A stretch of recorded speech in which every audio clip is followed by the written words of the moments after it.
Dean here, A&D Adventures on Timber Mountain. Please like, share, and subscribe. It helps me create new content for your viewing pleasure. What you're seeing here today is a culmination of the build, from the cement slab right up to the stacking of the logs. What you also will be seeing is me processing some of the roof system. So what's on the mill right now on the HD 130 Max from Woodland Mills, which I've created a 50-foot rail system, which means I can cut up to 45 feet.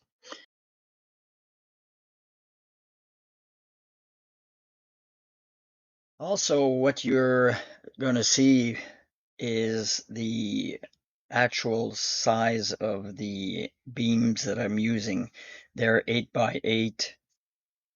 In this case, it's 35 footers that I'm doing, which I'll use probably almost full length on the bunk system that will need those sizes. I want to create a couple mezzanines in the upper roof system, so these bunks will actually make up the rooms up above.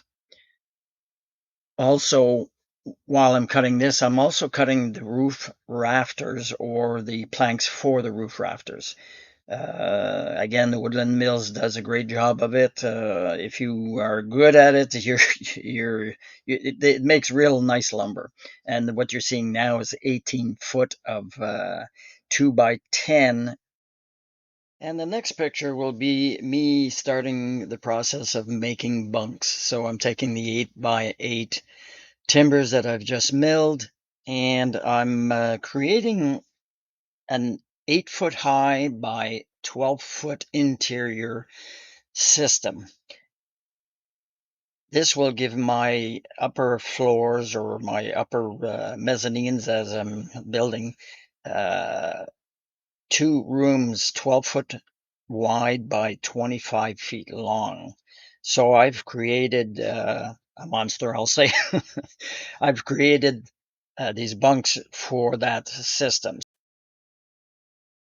I've, I've made 6 of these bunks, which features 3 on one side, 3 on the other side for the mezzanine section of it, which you saw at the very beginning, which I'm laying down onto my ceiling rafters, if you want.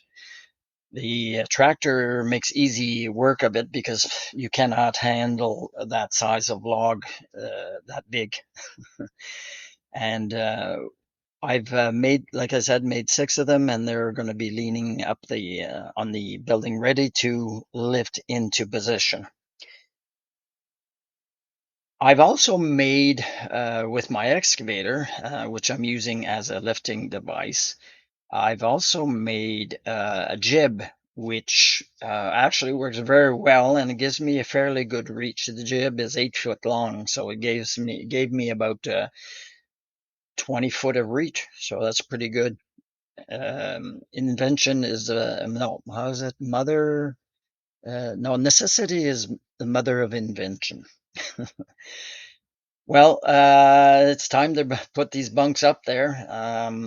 The first 3, I was able to put them up by myself, not a problem. And I was very lucky to have my brother come and help me for the other 3, which makes the process quite a bit faster. The first 3 I had to lift into position with a what they call a wall lift. Um, again, not a hard task, but you got to be a little bit careful.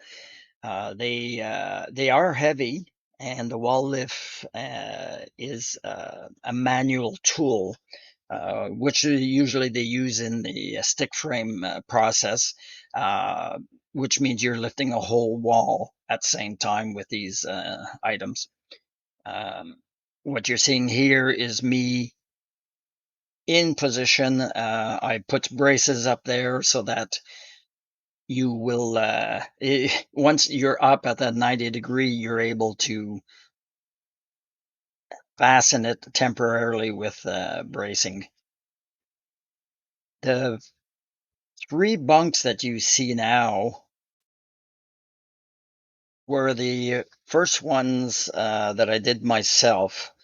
And it wasn't too bad of a project. What you'll also see is I started capping lengthwise with the 35-foot 8x8s that I made at the beginning of the video. Also, you'll also see me starting to put up the rafters. Now, these are two 18-footers sistered together, which is going to create the roof that I need. The roof is 30 feet long on one side, if you want, as you see here. It makes for a fairly good weight, and thank God I have the excavator with the jib, because I wouldn't be doing it. And just to give you I won't say bird's eye view, but the size or complexity of the build, I had my brother-in-law come up, and he's 6 foot tall. So it's just to show you the size of the building. I'm laughing at it now because it's a big undertaking. So this is where I'm at today, and I'm going to leave you with a picture. Please comment if you'd like. Thank you very much for listening. Have a great day.